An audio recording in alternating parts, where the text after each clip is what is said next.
Assalamualaikum warahmatullahi wabarakatuh.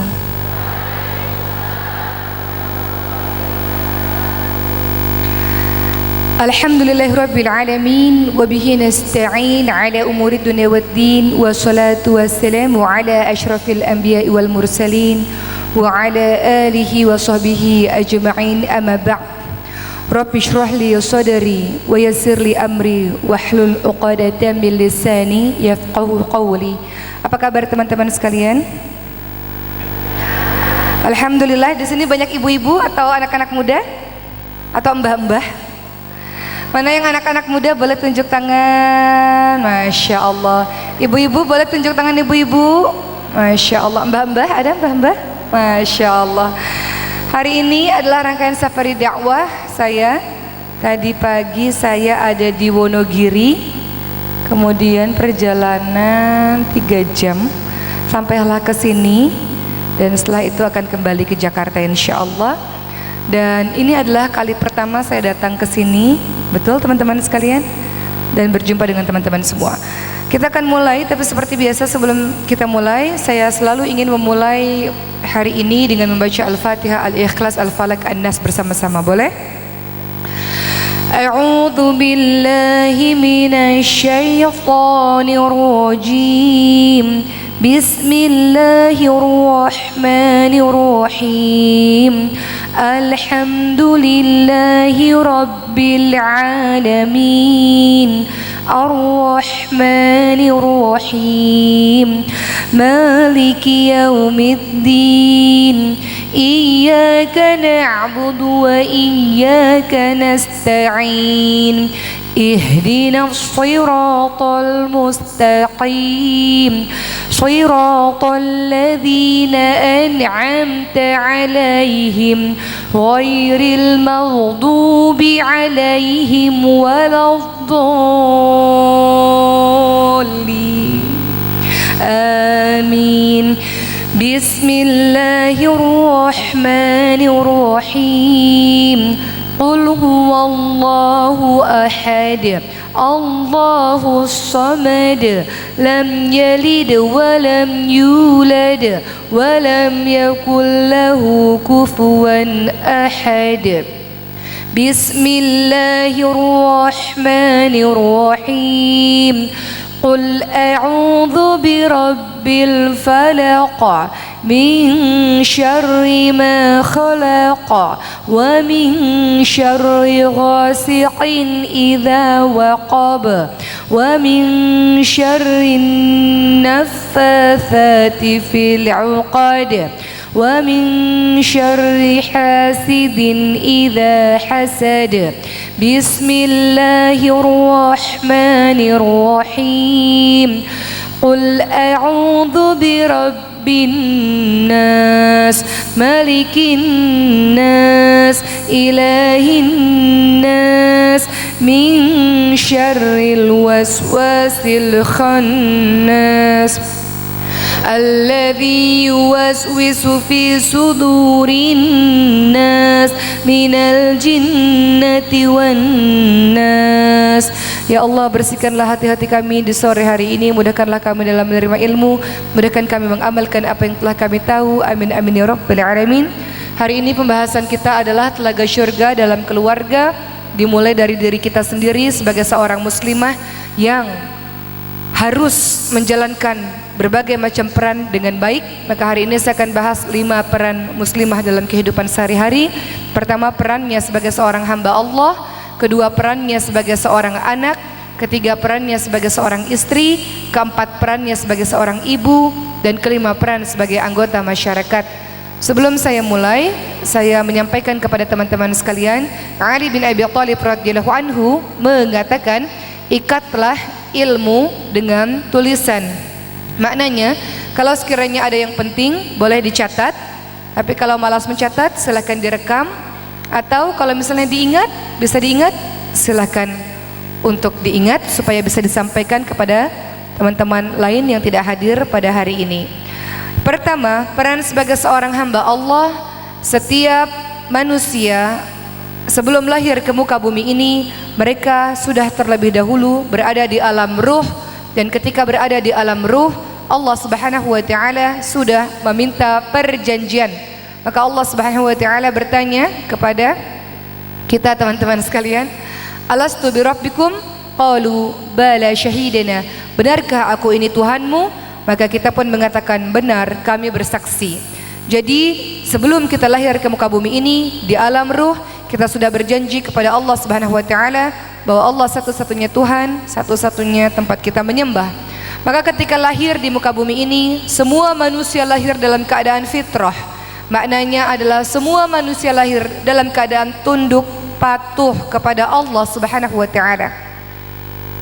Dan Allah menciptakan kita tentu saja dengan tujuan yang jelas, yakni wa ma khalaqtul jinna wal insa illa liya'budun, dan tidaklah aku menciptakan jin dan manusia kecuali untuk beribadah kepadaku, disampaikan atau difirmankan oleh Allah dalam surah Az-Zariyat ayat 56. Artinya ketika kita sudah tahu di alam ruh, kita menyadari Allah satu-satunya Tuhan, kita lahir di muka bumi ini dalam keadaan tunduk pada Allah, dan kita paham bahwa tugas kita di dunia bukan main-main. Tugas kita di dunia adalah beribadah kepada Allah. Allah memiliki hak, yakni untuk diibadahi.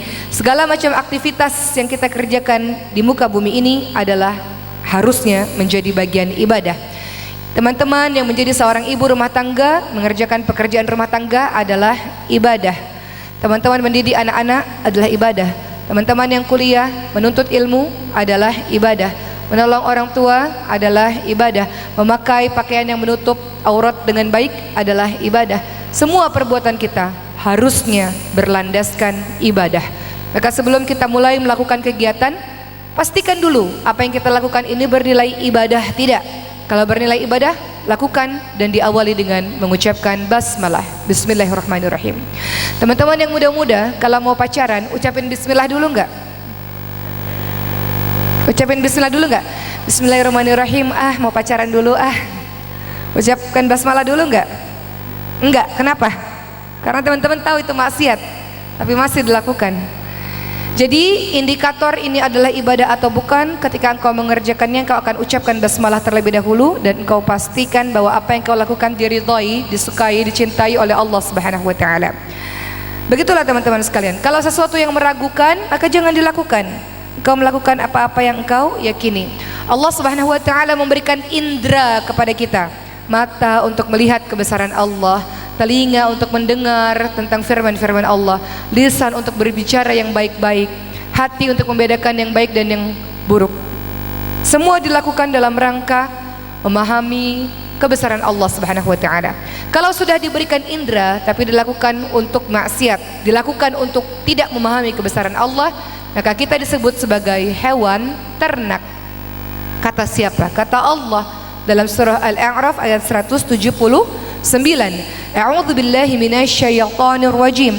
Wa laqad dara'na li jahannama katsiran minal jinni wal ins lahum qulubun la yafqahuna biha wa lahum a'yunun la yubsiruna biha wa lahum adhanun la yasma'una biha ulaika kal an'ami bal hum adall ulaika humul ghafilun. Dan sesungguhnya kami jadikan isi neraka jahanam kebanyakan dari jin dan manusia. Mereka punya hati, tapi hatinya tidak digunakan untuk memahami ayat-ayat Allah. Mereka punya mata, tapi matanya tidak digunakan untuk melihat kebesaran Allah. Mereka punya telinga, tapi telinganya tidak digunakan untuk mendengarkan ayat-ayat Allah. Mereka itu seperti binatang ternak, bahkan lebih buruk lagi. Mereka inilah orang-orang yang lalai. Jadi sudah diberikan penglihatan oleh Allah, maka gunakan penglihatan itu untuk memahami kebesaran Allah.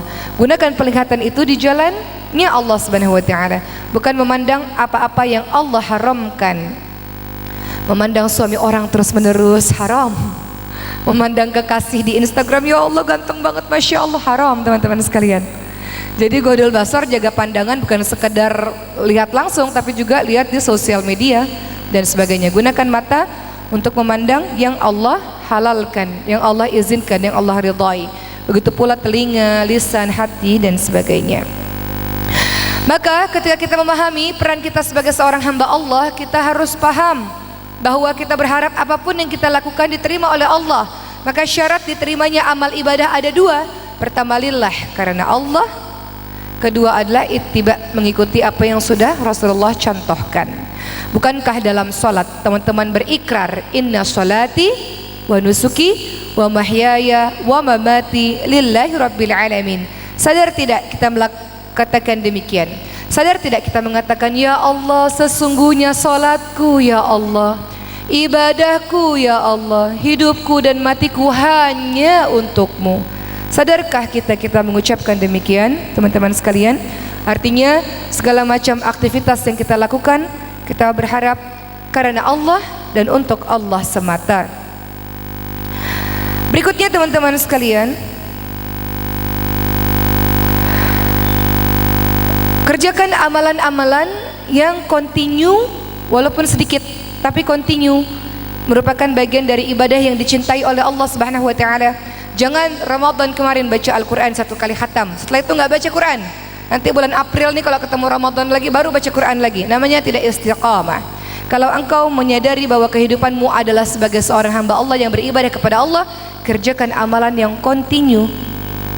Dari Aisyah radhiyallahu anha, beliau mengatakan Rasulullah sallallahu alaihi wasallam bersabda, amalan yang paling dicintai oleh Allah Ta'ala adalah amalan yang continue walaupun sedikit. Jadi kerjakan amalan banyak, rutin lebih bagus tentu saja, tapi kerjakan amalan yang continue. Teman-teman isi hari-hari dengan baca Quran setiap hari. Teman-teman yang mulai membiasakan untuk puasa sunnah, puasa Senin Kamis kah, puasa Daud kah, atau puasa Ayyamul Bid tengah bulan, biasakan untuk continue. Teman-teman yang bangun qiyamul lail, biasakan untuk bangun qiyamul lail. Harus ada target-target ibadah. Kan sekarang sudah masuk tahun 2020, harus ada resolusi, target-target baru, dan harus jauh lebih baik daripada hari yang kemarin. Ada pepatah yang mengatakan, kalau hari ini sama dengan hari kemarin, kita termasuk orang yang merugi. Kalau hari ini lebih buruk daripada hari kemarin, termasuk orang terlaknat. Hari ini harus lebih baik daripada hari kemarin, itulah orang yang beruntung. Maka buat target-target, tidak hanya target secara pendidikan, tidak hanya target secara pekerjaan, tapi juga target ibadah. Kalau yang kemarin-kemarin gak pernah puasa, coba tahun 2020 aku mau bertekad puasa Senin Kamis. Kalau yang kemarin-kemarin dalam satu hari cuman baca 1 halaman, targetkan 2020 aku mau 1 hari setengah juz, atau aku mau 1 hari 1 juz. Harus ada peningkatan teman-teman sekalian. Kalau yang biasanya hari-hari qiyamul lail seminggu sekali, tahajud seminggu sekali, aku mau qiyamul lail, tahajud setiap malam. Kalau sedekahnya biasanya ala kadarnya, aku mau sedekah lebih banyak. Maka buat target-target ibadah yang harus lebih baik daripada hari yang kemarin. Itu peran kita sebagai seorang hamba Allah, teman-teman sekalian.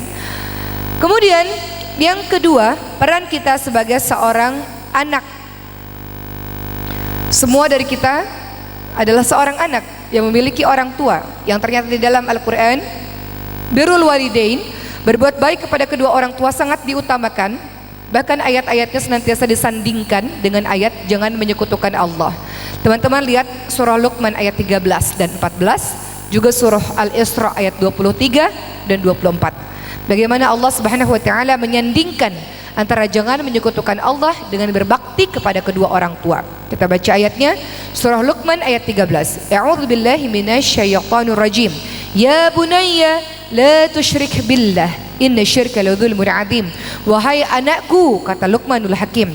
Siapakah Luqmanul Hakim? Orang yang bijaksana yang namanya diabadikan di dalam salah satu surah dalam Al-Quran, surah ke-31. Kata Luqman, wahai anakku, jangan menyekutukan Allah, jangan menduakan Allah. Sesungguhnya orang-orang yang menduakan Allah, mereka sedang berbuat sebuah kezaliman yang besar. Dan perhatikan ayat berikutnya, berisi perintah mengenai untuk berbakti kepada kedua orang tua. Dalam surah Luqman ayat 14, Allah Subhanahu wa taala berfirman, a'udzubillahi minasyaitonir rajim.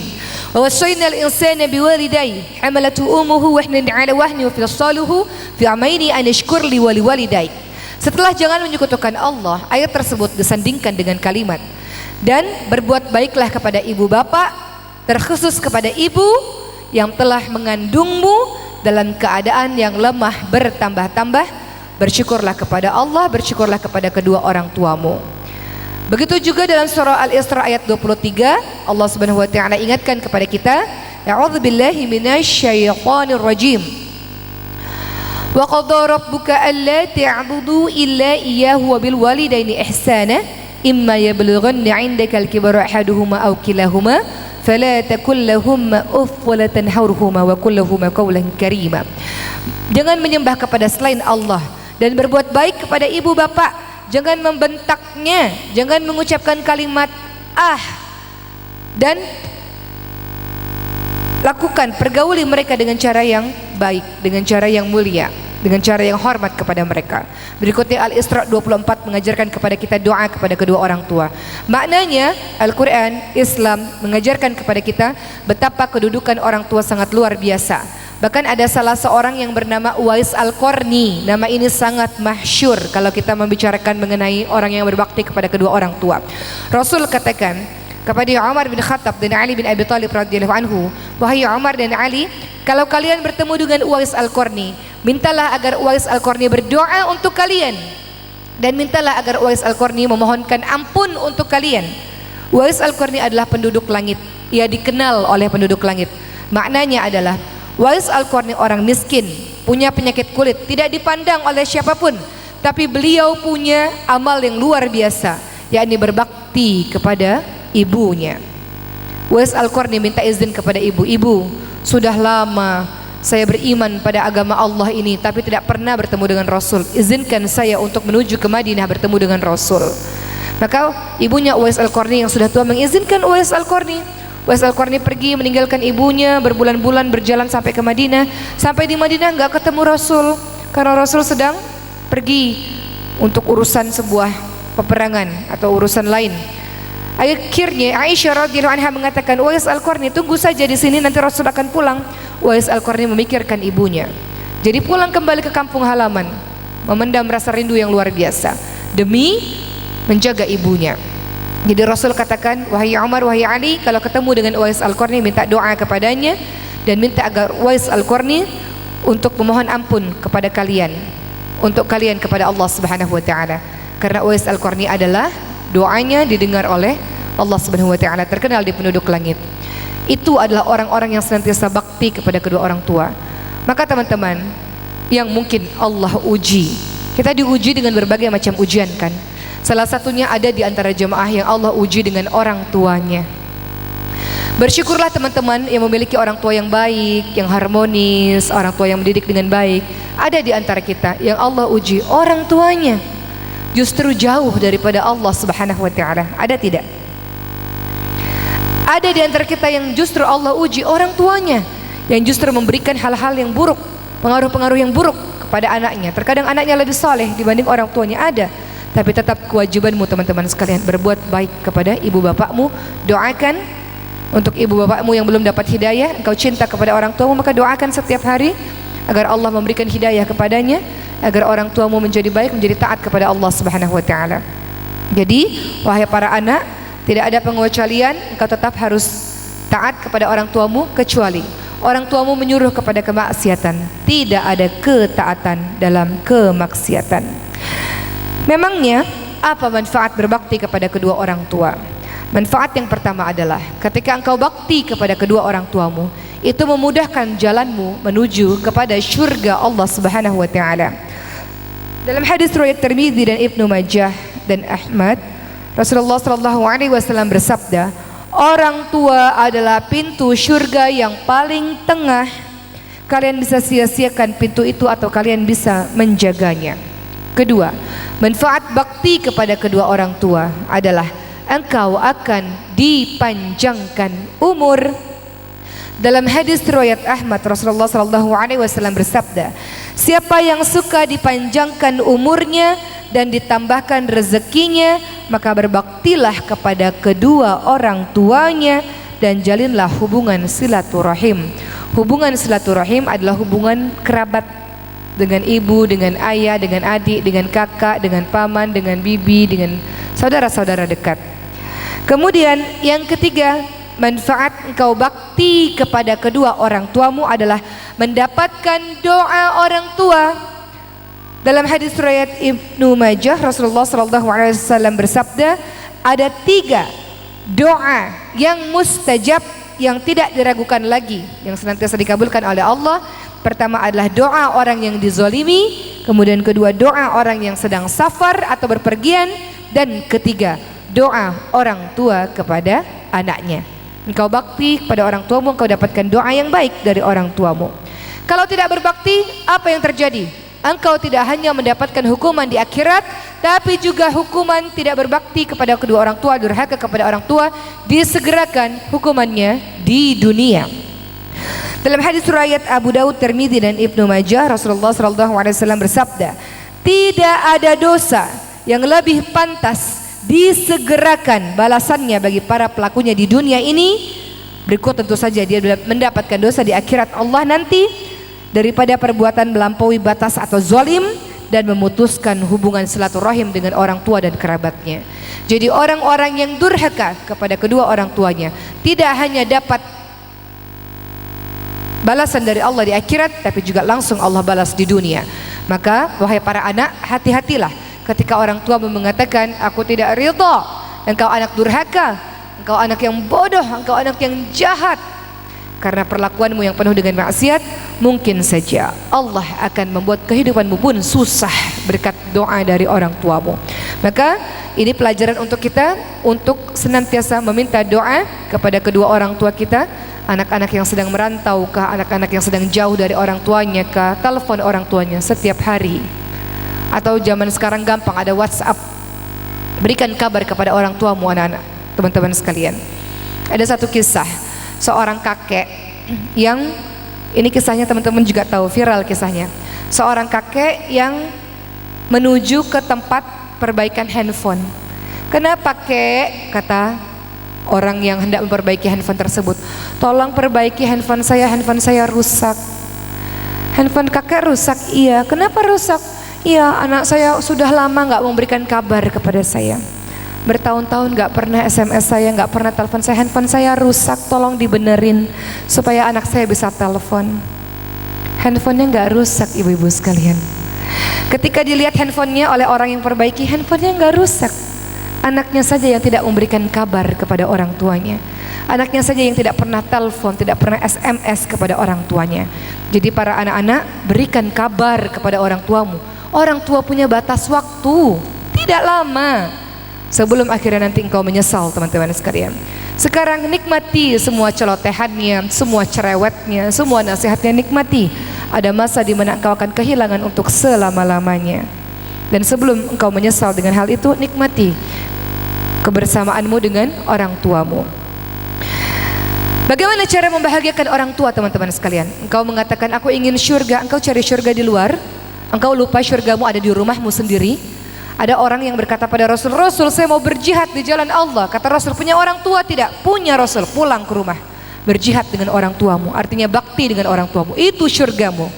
Kadang kita lupa, kita cari syurga di luar, teman-teman sekalian. Kita lupa syurga kita di rumah, yakni orang tua kita.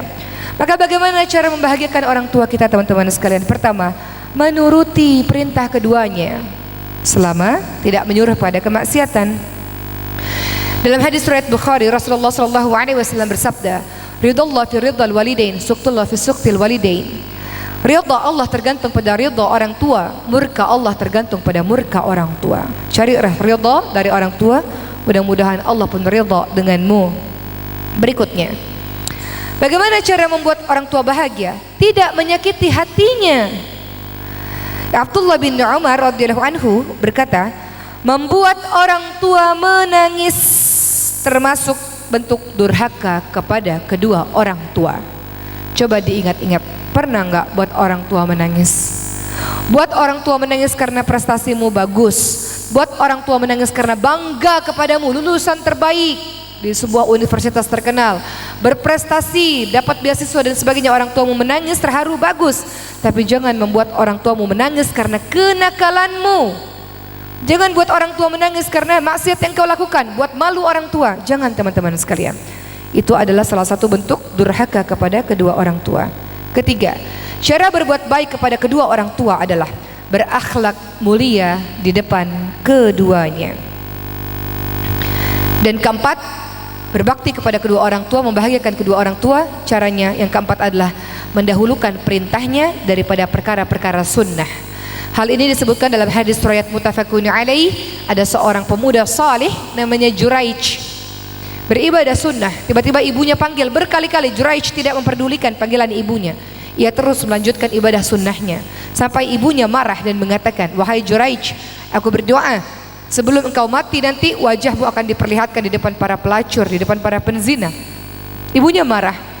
Maka tiba-tiba perkataan ibunya menjadi kenyataan. Juraij sang ahli ibadah ini difitnah oleh seorang pelacur penzina, dan penzina itu mengatakan, "Raja yang telah membuat aku hamil dan punya anak adalah Juraij." Maka Juraij pun hendak dihukum. Dan sebelum dihukum, Juraij dipertemukan dengan perempuan tersebut dan Juraij tersenyum. Raja berkata, "Kenapa engkau tersenyum?" Juraij menjawab, "Aku teringat dengan kalimat ibuku." Jadi maknanya memenuhi panggilan orang tua sebuah kewajiban, teman-teman sekalian. Dahulukan wajib daripada yang sunnah. Dahulukan panggilan dari orang tuamu daripada ibadah-ibadah sunnah. Berikutnya teman-teman sekalian, bagaimana cara berbakti kepada kedua orang tua yang sudah meninggal dunia?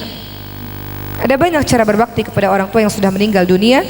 Dalam hadis riwayat Abu Dawud dan Ibnu Majah, Rasulullah pernah ditanya oleh seseorang, "Wahai Rasulullah, apakah masih ada cara berbakti kepada orang tua yang sudah meninggal?" Tentu saja ada.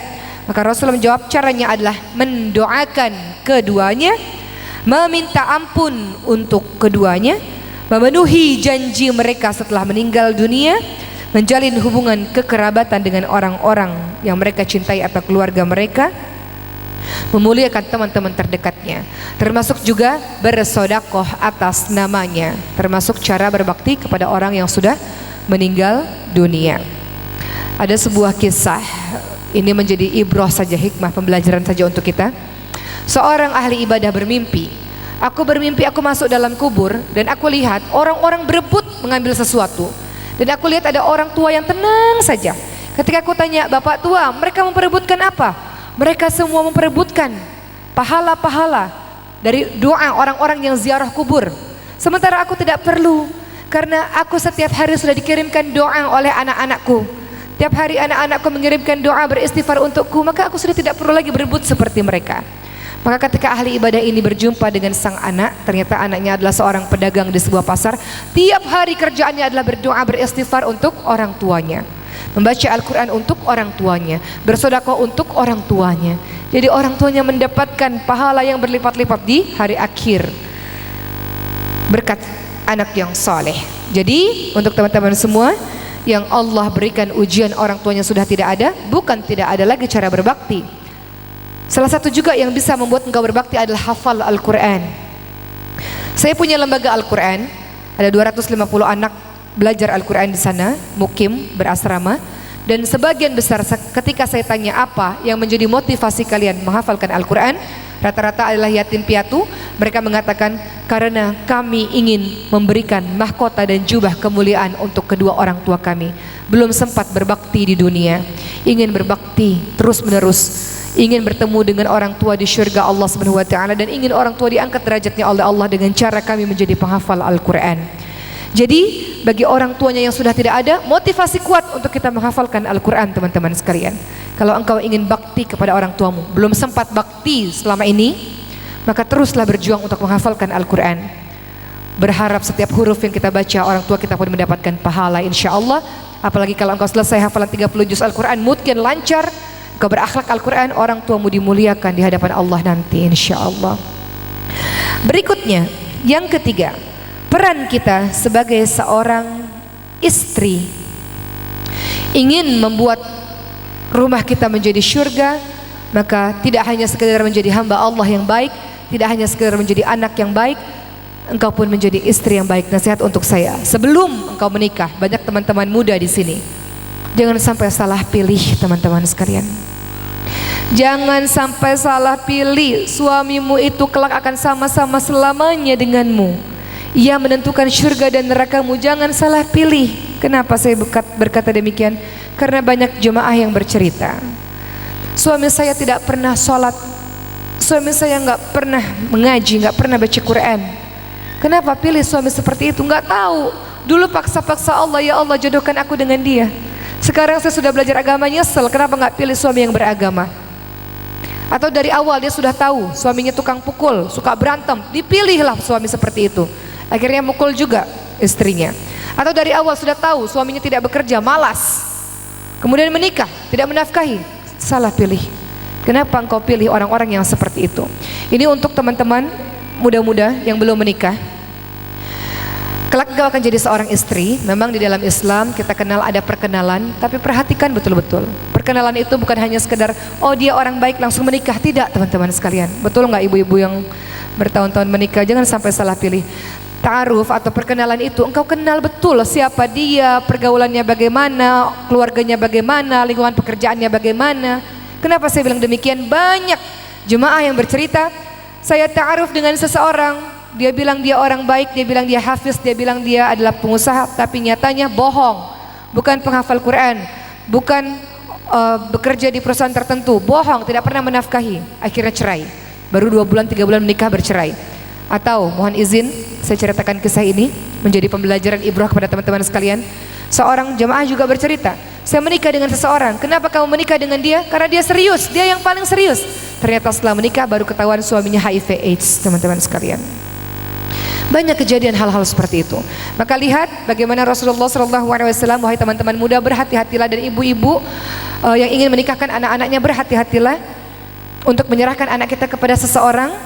Kata Rasul, lihat dari tentu saja fisiknya, lihat dari hartanya, dia mampu menafkahi, kemudian lihat dari keturunannya, bibit bebet bobotnya perhatikan, dan lihat dari agamanya, yaitu akhlaknya yang baik, dan perhatikan siapa lingkungannya, siapa sekitarnya. Jangan sampai ta'aruf sama orang, teman-teman yang nggak tahu, tempat tinggalnya nggak tahu, jangan sampai begitu. Kita bukan beli kucing dalam karung, teman-teman sekalian. Dan Rasulullah SAW ingatkan, kalau engkau ingin memilih pasangan, pilih yang sekufu, selevel, sepadan. Kenapa? Supaya mudah penyesuaiannya, adaptasinya. Engkau yang memiliki pendidikan tertentu, cari yang sekufu. Memiliki level ekonomi tertentu, pilih yang selevel, sepadan. Jangan terlalu jauh, nanti susah. Perempuan make upnya 10 juta, gaji suaminya 1 juta, boleh nggak nikah? Boleh, tapi penyesuaiannya susah, betul? Memerlukan keridhaan satu sama lain, keikhlasan satu sama lain. Teman-teman yang menikah dengan sesama suku Jawa, adaptasinya lebih mudah. Menikah dengan orang luar negeri yang jauh, boleh nggak menikah? Boleh, tapi adaptasi, kerja keras. Begitu teman-teman sekalian. Jadi Rasulullah SAW ingatkan, pilih yang sekufu, selevel, sepadan. Agamanya pilih yang sepadan, pendidikannya sepadan, ekonominya sepadan, pergaulannya sepadan. Begitu. Bukan apa-apa untuk menghindari terlalu jomplang dan susah adaptasi. Tapi kalau mau menikah silahkan, tapi kerja keras untuk saling bertemu. Suaminya pinter luar biasa, istrinya nggak tahu apa-apa, diajak ngobrol nggak nyambung, susah juga teman-teman sekalian. Kecuali istrinya mau belajar untuk mengejar ketertinggalan misalnya, silahkan saja. Jadi perhatikan, engkau ingin jadi istri yang baik, maka perhatikan untuk juga mendapatkan suami yang baik, karena itu menentukan betul-betul kehidupanmu. Dan jadilah perempuan yang baik-baik teman-teman sekalian, karena semua laki-laki menginginkan perempuan yang baik-baik untuk jadi istrinya, untuk jadi ibu bagi anak-anaknya. Kemudian kalau sudah menikah, apa yang harus dilakukan? Ada beberapa karakter yang tidak boleh kita miliki teman-teman sekalian. Untuk menjadi seorang istri, nasihat untuk saya dan berlaku kepada kita semua, ada beberapa karakter yang harus kita jauhi.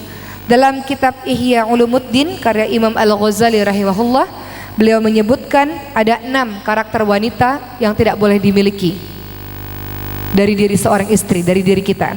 Yang pertama adalah karakter annanah, yakni karakter yang suka mengeluh dan dikit-dikit ngadu.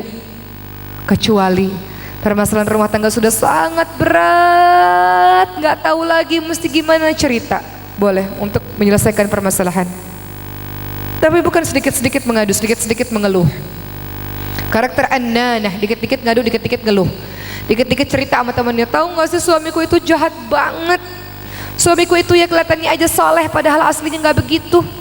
Akhirnya temannya ini cerita kepada majelis ta'lim yang lain, majelis ta'lim yang ini cerita ke majelis ta'lim yang lain. Permasalahan rumah tangga ibu seluruh satu kampung tahu, hanya karena lisannya ibu tidak terjaga. Jadi jangan suka menjadi perempuan yang suka mengeluh, mengadu, dikit-dikit ngadu. Boleh ngadu kalau udah tahap kritis untuk cari solusi, boleh. Pergi cari ulama untuk mendapatkan nasihat atau kepada orang tua untuk menjadi penengah. Kenapa kita nikah butuh wali? Karena kalau terjadi apa-apa ada wali, ada pelindung kita teman-teman sekalian. Tapi bukan berarti dikit-dikit ngadu. Nanti orang tuanya udah benci, kitanya udah punya anak lagi. Jadi jangan memiliki karakter an-nanah, karakter orang-orang yang suka mengadu dan mengeluh, dikit-dikit nggak bersyukur, dikit-dikit mengeluh. Kata Rasulullah, "Man kana yu'minu billahi wal yawmil akhir falyakul khairan aw liyasmut." Barang siapa yang beriman kepada Allah dan hari akhir hendaklah berkata baik atau diam. Termasuk jangan mengeluh di sosial media. Kan banyak ibu-ibu millennials zaman sekarang dikit-dikit ngadu, curhat di sosial media, di Insta story. Nanti mantan pacarnya bilang, "Kutunggu jandamu," kata mantan pacarnya. Wah, lagi problem nih. Wah, aku tunggu jandamu. CLBK, cinta lama bersemi kembali. Jadi tutup rapat-rapat permasalahan rumah tangga kita. Jangan suka mengeluh, jangan suka mengadu, kecuali dalam tahap yang sangat kritis. Boleh kita mencari orang yang bijak, yang sekiranya boleh memberikan nasihat dan memperbaiki.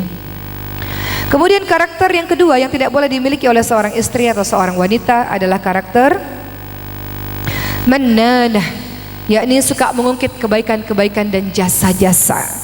Dalam surah Al-Baqarah 264 Allah Subhanahu wa taala ingatkan, a'udzubillahi minasyaitonir rajim, ya ayyuhalladzina amanu la tubtilu shadaqatikum bil manni wal adza.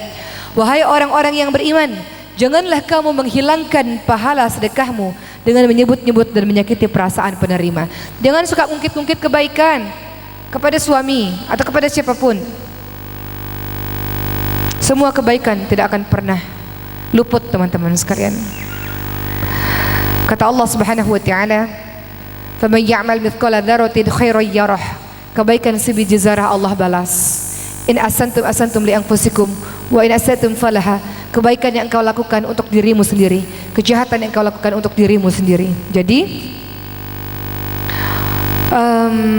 berbuat kebaikan lupakan. Tapi kalau ada orang yang berbuat kebaikan kepada kita, ingat sampai mati dan balas dengan kebaikan yang lebih baik lagi. Tapi kalau sedikit-sedikit bercanda bolehlah. Papa kok nggak pernah terima kasih sih sama mama, bolehlah manja-manja begitu boleh. Kok nggak pernah makasih sih pak, bolehlah sekali-kali diingatkan boleh. Tapi bukan berarti dengan kasar, kamu ya suami tidak tahu diri, ya, jangan begitu.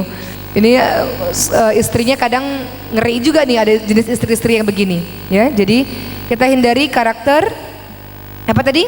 Mannanah, karakter yang suka mengungkit-ungkit kebaikan. Karakter yang ketiga yang tidak boleh dimiliki oleh seorang istri, karakter hannanah, yakni wanita yang merindukan suami lain. Wanita yang merindukan suami orang lain. Rumput tetangga lebih hijau, suami orang lain kenapa baik banget sih ya Allah? Kenapa sih suami orang lain tuh perhatian banget ya Allah, nggak seperti suami saya ya Allah? Rumput tetangga lebih hijau ibu-ibu sekalian, artinya adalah selalu lebih indah milik orang lain dibanding dengan kita. Benar gak? Benar gak? Yang bilang benar berarti melakukan. Jadi teman-teman sekalian, termasuk suka membanding-bandingkan, itu juga tidak boleh. Maka berhati-hati, godol basor, jaga pandangan. Jangan sampai mengatakan ya Allah adem banget ngeliat mukanya kayak ubin masjid ya Allah. Ada juga jemaah yang naksir sama ustadznya sendiri teman-teman sekalian. Ada juga ujian berat. Tiap hari datang majelis ta'lim, ketemu ustadz yang udahlah baik, perhatian, adem, beda sama suami sendiri. Jadi ketika ustadznya ceramah, ya Allah adem banget kayak ubin masjid ya Allah, andaikan suami saya kayak gitu ya Allah. Banyak ini terjadi. Kenapa? Saya baru dapat cerita kemarin dari seorang ustadz kawan saya. Wah, zaman sekarang godaan wanita dahsyat luar biasa Ustaz Zoki. Apa itu Ustadz? Biasa ibu-ibu suka curhat. Kemarin ada ibu-ibu curhat, udah punya anak 5 curhat, pengen nikah sama saya katanya. Itu terjadi. Bener nggak? Itu terjadi. Jadi maknanya adalah minta perlindungan kepada Allah Subhanahu wa taala teman-teman sekalian, minta kekuatan untuk menekan hawa nafsu dan menjadi seorang istri yang menjaga kehormatan dan kesucian diri insyaallah. Ya, kuat, be strong. Ya, karakter hannanah tidak boleh dimiliki. Kemudian yang keempat adalah karakter haddaqah, yakni boros dan konsumtif. Dikit-dikit tawaf, dikit-dikit sa'i di mall. Ya Allah, nggak betah di rumah, belanja mulu. Tapi zaman sekarang belanjanya online shop. Tiap hari belanja online shop, belanja mulu. Ada orang yang hobinya memang ngabisin duit orang lain, ngabisin duit suami. Kalau tadi yang kita sebutkan di atas, wanita-wanita tipe sebelumnya adalah wanita yang menguras emosi suami. Yang ini wanita yang menguras kantong suami, teman-teman sekalian. Dikit-dikit belanja, dikit-dikit shopping, sampai suaminya udah menyerah. Akhirnya suaminya korupsi, nggak sanggup memenuhi kebutuhan istri, akhirnya terpaksa korupsi demi gaya hidup istri yang sangat konsumtif. Nggak boleh. Karakter haddaqah yang harus dijauhi. Kemudian karakter yang ke berapa? 5. Barraqah, yakni karakter yang suka bersolek. Ada loh jemaah yang datang ke masjid pakai bulu mata palsu, pakai eyeshadow biru, diukir alisnya. Hati-hati hujan nih, nanti kalau alisnya diukir-ukir kena hujan, alisnya luntur sebelah gimana ibu-ibu sekalian. Ada juga yang datang kajian, make upnya merah di sini, bibirnya merah delima luar biasa. Ibu mau fashion show atau mau pengajian ibu? Kadang saya kalau ketemu jemaah, bu lagi ngaji, jangan kayak gitu make upnya begitu ya. Kalau mau fashion show atau mau depan suami terserah, pakai ondel-ondel, kalau suami suka boleh, tapi kalau pengajian ya jangan. Jangan suka terlalu bersolek-solek. Bersolek itu boleh, cantik di depan suami boleh, silakan. Tapi bersolek-solek terlalu berlebih-lebihan, berjam-jam bersolek terus menerus, ini karakter yang kita tidak inginkan kawan-kawan sekalian ya. Tapi cantik di depan suami harus. Makanya percantik diri wahai para istri. Jangan mengatakan, oh suami saya menerima saya apa adanya. Yakin? Bohong. Suami saya menerima saya apa adanya, nggak perlu diapa-apain. Bohong. Kenapa? Kan ada jemaah yang cerita, hati-hati ya kalau curhat sama saya suka jadi bahan ceramah. Dikit-dikit curhat sama saya, ntar saya jadi bahan ceramah. Tapi saya nggak sebutin namanya. Ini Ibro Hikmah. Apa katanya? Suami saya cinta saya apa adanya, nggak perlu perawatan-perawatan. Kata suami saya suka yang alami-alami, nggak pernah perawatan, dekil banget ibu sekalian. Sampai berapa bulan kemudian nangis-nangis, bilang, suami saya kecantol perempuan lain, mana mulus banget lagi perempuannya, cantik banget lagi perempuannya, putih mulus. Tuh kan salah sendiri. Kenapa nggak perawatan? Apa susahnya pakai masker? Apa susahnya ada waktu dibersihin mukanya? Jangan muka jerawatan banyak-banyak banget terus menerus. Jerawatan nggak apa-apa, tapi diobatin. Ada orang yang memang Allah kasih ujian jerawatnya banyak, nggak apa-apa, tapi diobatin. Jangan dibiarkan begitu saja teman-teman sekalian. Saya juga kemarin jerawatan banyak. Maaf ya suami, saya jerawatan. Nggak apa-apa, tapi diobatin ya. Oke. Jangan udah tahu punya penyakit atau punya banyak bermasalah dengan kulitnya, nggak pakai skincare, nggak pakai perawatan. Jangan teman-teman sekalian, ya. Namanya manusia, kadang kita hormon, kadang kita jerawatan, wajar, sesuatu yang wajar. Tapi bukan berarti kita tidak peduli dengan kecantikan kita. Ada ibu-ibu yang punya masalah BB, BK, bau badan, bau ketek, nggak peduli lagi. Suaminya nggak mau deket-deket, bau. BM bau mulut, BK bau kaki, semuanya serba bau. Mau nggak suami deket-deket? Nggak mau. Jadi rawatlah kecantikan kita. Adapun kalau engkau punya masalah bau badan, nggak apa-apa, ada deodoran kok. Engkau punya masalah kulit, nggak apa-apa, ada body lotion untuk bisa melembutkan kulit kok. Jadi lakukanlah perawatan-perawatan. Tapi ingat ya, kalau pakai masker pas suaminya pergi, jangan pas suaminya di rumah. Nanti suami bilang, saya nikah sama badut apa sama siapa nih, putih aja mukanya kayak tembok. Semalaman mau cium istrinya nggak bisa, pakai masker takut retak. Istrinya ngobrol juga nggak bisa, mau ketawa nggak bisa, takut retak pak, masker pak, retak pak. Ya jadi pakai masker ketika suami pergi, ya jangan ketika suami ada di rumah. Jadi bersolek boleh untuk suami, menjaga kecantikan boleh, menjaga wangi badan boleh. Untuk teman-teman yang punya masalah kulit segera diobati, jangan cuek, jangan abai, karena Setiap laki-laki pasti suka yang bening-bening, ibu-ibu sekalian. Percayalah kata-kata saya, benar nggak? Karena fitrahnya memang begitu. Zina linasi hubbus syahawati minan nisa, dijadikan indah pada pandangan orang. Yang pertama adalah wanita.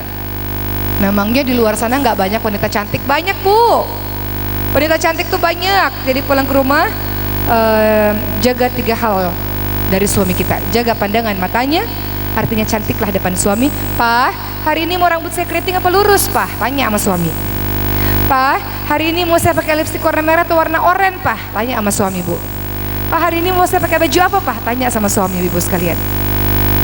Walaupun ibu-ibu yang sudah menikah berpuluh-puluh tahun, nggak apa-apa. Ada seorang yang berumur 80 tahun, masih tiap pagi sebelum suaminya bangun pagi dia udah mandi, Bu, udah wangi, udah make upan. Ini nenek-nenek luar biasa nih, istiqomahnya dalam bersolek di depan suami luar biasa. Ibu-ibu 20 tahun, 30 tahun udah males. Saya aja udah 6 tahun udah males, Bu. Ya. Tapi lihat si nenek 80 tahun ini, Masya Allah luar biasa. Suaminya belum bangun udah mandi dia, udah pakai lipstik, udah wangi, udah harum, rambutnya disasak tuh. Nenek-nenek zaman dulu ya luar biasa tuh, istiqomah dandannya, Masya Allah. Itu yang harus kita ikuti, teman-teman sekalian.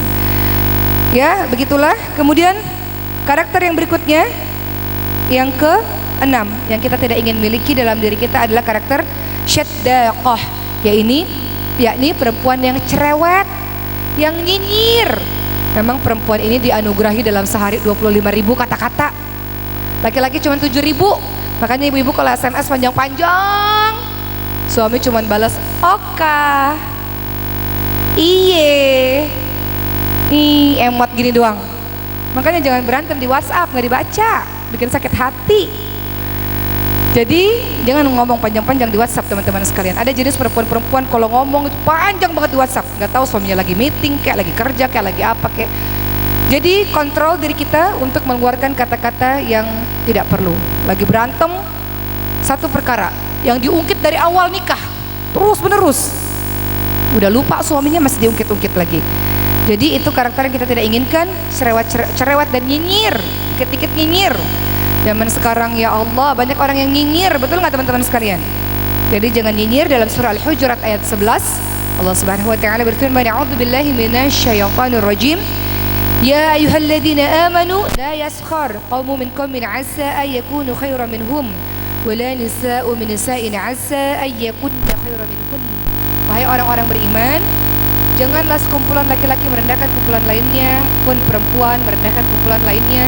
Bisa jadi orang yang engkau rendahkan lebih baik di mata Allah daripada dirimu yang merendahkan. Jadi jangan suka mengolok-olok, jangan suka nyinyir, termasuk di sosial media, teman-teman sekalian.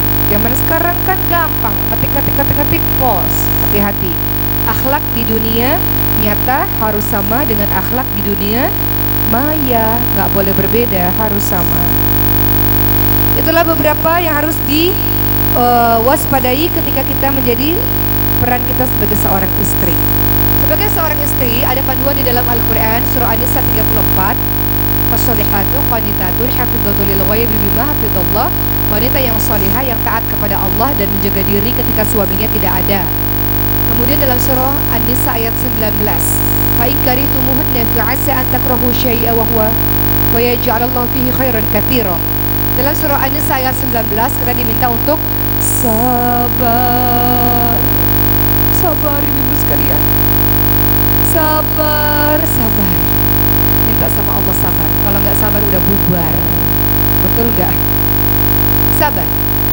Banyak di dalam Al-Quran ayat-ayat yang berkenaan tentang sabar. Termasuk ayat An-Nisa 19 menginformasikan kepada kita sabar kepada pasangan. Tapi tentu saja ada batas-batas tertentu yang kita bisa saja memilih untuk berpisah. Kalau memang segala macam sudah diusahakan tapi ternyata maksiat masih terjadi, kewajiban-kewajiban tidak dilaksanakan dan sebagainya tidak bisa ditolerir, boleh untuk mendatangkan lebih banyak kemaslahatan. Jalan terakhir berpisah. Tapi selagi masih bisa diperbaiki, maka sabar dan minta kepada Allah kekuatan untuk sabar. Baik teman-teman sekalian, jazakumullah khair untuk seluruh sedekah yang diberikan pada hari ini. Hari ini kita tutup dengan doa supaya menambah keberkahan. Kita tundukkan kepala kita, kita angkat tangan kita hadirkan hati ketika berdoa kepada Allah Subhanahu wa taala. Astaghfirullahaladzim, Astaghfirullahal azim. Astaghfirullahal azim. A'udzu billahi minasy syaithanir rajim. Bismillahirrahmanirrahim. Hamdan syakirin, hamdan na'imin, hamdan yuwafi ni'amahu wa yukafi'u mazidah. Ya Rabbana lakal hamdu kama yanbaghi li jalali wajhikal karimi wa 'azimi sultanik. Allahumma salli ala sayyidina Muhammad wa ala alihi wa sahbihi ajma'in. Wahai Allah, kami datang ke masjid ini, wahai Allah, datang ke rumahmu ya Allah, meminta kepadamu agar engkau mengampuni semua dosa-dosa dan kesalahan kami. Rabbana la tuzigh qulubana ba'da idh hadaitana wa hab lana min ladunka rahmah innaka antal wahhab. Jangan buat kami condong dan senang kepada kemaksiatan setelah engkau memberikan hidayah dan petunjuk kepada kami ya Allah. Buat kami istiqamah menjadi orang-orang yang baik, istiqamah menjadi hambamu yang taat wahai Allah. Wahai Allah, ampuni dosa kedua orang tua kami, orang tua kami yang masih hidup, sehatkan badannya ya Allah, angkat semua penyakitnya, panjangkan umurnya dan berkahi kehidupannya, rukunkan anak-anaknya ya Allah dan tenangkan ia di masa tuanya, semakin taat di masa tuanya kepadamu ya Allah. Orang tua kami yang telah wafat, terimalah sedekah kami atas namanya pada hari ini ya Allah. Lapangkan kuburnya ya Allah, terangkan kuburnya, tempatkan di sisimu yang mulia. Ampuni dosa guru-guru kami, ampuni dosa muslimin muslimat, mukminin mukminat. Berikan hidayah kepada saudara-saudara yang kami cintai ya Allah, agar mereka bisa merasakan nikmat iman dan nikmat Islam sama yang seperti kami rasakan. Wahai Allah, kami ingin jadi orang baik, izinkanlah kami menjadi hambamu yang baik. Tolong kami saat kami beribadah kepadamu. Kami ingin menjadi seorang anak yang baik dan penuh bakti kepada kedua orang tua kami. Bantu kami ya Allah, supaya kami mampu berbakti membahagiakan kedua orang tua kami. Kami ingin jadi istri yang baik. Bantu ya Allah, bantu untuk engkau bisa memberikan kami anugerah menjadi istri yang baik dan suami kami suami yang baik. Kami ingin menjadi seorang ibu yang baik untuk anak-anak kami. Bantu ya Allah agar kami mampu mendidik dengan sabar, membimbing anak-anak kami sehingga menjadi jundullah, pejuang-pejuang agamamu. Kami ingin menjadi anggota masyarakat yang baik yang memberi manfaat. Izinkan kepada kami menjadi salah satu orang yang menebar manfaat. Wahai Allah, di antara kami ada ujian yang kau berikan silih berganti.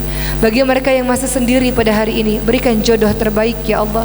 Dan di masa penantiannya berikan ia kesucian diri, penjagaan diri, pergaulan yang baik wahai Allah, sehingga nantinya engkau memberikan laki-laki yang baik untuk menjadi pendamping hidupnya. Ada yang sudah menikah bertahun-tahun belum dikaruniai buah hati, berikan ya Allah, kami mohon kepadamu, berikan dan percayakan mereka untuk mendapatkan amanah dengan adanya bayi yang ada di dalam rahimnya wahai Allah, janin yang ada dalam rahimnya. Izinkanlah ya Allah agar kawan-kawan yang belum memiliki anak sampai hari ini, izinkan agar mereka engkau berikan keturunan wahai Allah. Ada di antara kami yang kau uji dengan rumah tangga, kami mohon kepadamu selamatkan rumah tangga kami ya Allah. Rabbana hab lana min azwajina wa dhurriyyatina qurrata a'yun waj'alna lil muttaqina imama. Jadikan pasangan kami dan keluarga kami penyejuk hati kami ya Allah. Ada yang kau uji dengan sakit, angkat penyakit kami, angkat penyakit orang-orang yang kami cintai ya Allah. Kuatkan badan kami ya Allah, hapus dosa-dosa kami ya Allah. Buat kami sabar dalam menjalani penyakit ini dan menjalani pengobatan sampai penyakit ini bisa sembuh wahai Allah. Ada orang-orang yang belum pernah pergi umrah atau haji, panggil ya Allah, berangkatkan mereka agar bisa umrah atau haji. Ada orang-orang yang terlilit hutang dan terjerat riba, selamatkan ekonomi mereka ya Allah. Bantu mereka untuk melunasi hutang-hutang dan bantu mereka agar keluar dari jeratan riba ya Allah. Wahai Allah, kami minta kepadamu kematian yang husnul khatimah, kematian yang baik ya Allah. Wahai Allah, terimalah sedekah kami pada hari ini ya Allah. Kabulkan doa-doa kami ya Allah. Allahumma arhamna bil Quran, Allahumma ja'alna min ahli al-Quran. Jadikanlah keluarga kami semuanya ahlul Quran, para pencinta Quran, dan izinkanlah maskanul huffaz wahai Allah memiliki pesantren Al-Quran yang di dalamnya banyak anak-anak yang menghafalkan Al-Quran, yang kelak mendatangkan amal jariah untuk kami semua ya Allah. ربنا آتنا في الدنيا حسنة وفي الآخرة حسنة وقنا عذاب النار والحمد لله رب العالمين آمين آمين يا رب العالمين. اللهم ارحمنا بالقرآن واجعله لنا إماما ونورا وهدى ورحمة. اللهم ذكرنا منه ما نسينا وعلمنا منه ما جهلنا وارزقنا تلاوته آناء الليل وأطراف النهار واجعله لنا حجة يا رب العالمين. Ya Allah, sayangilah kami dengan Al-Quran. Jadikanlah Al-Quran sebagai imam, sebagai cahaya, petunjuk dan sumber rahmat bagi kami. Ya Allah, ingatkanlah kami apabila ada ayat yang kami lupa mengingatnya. Ajarkanlah kepada kami ayat-ayat yang kami bodoh dalam memahaminya. Karuniakanlah kepada kami kenikmatan membaca Al-Quran siang malam.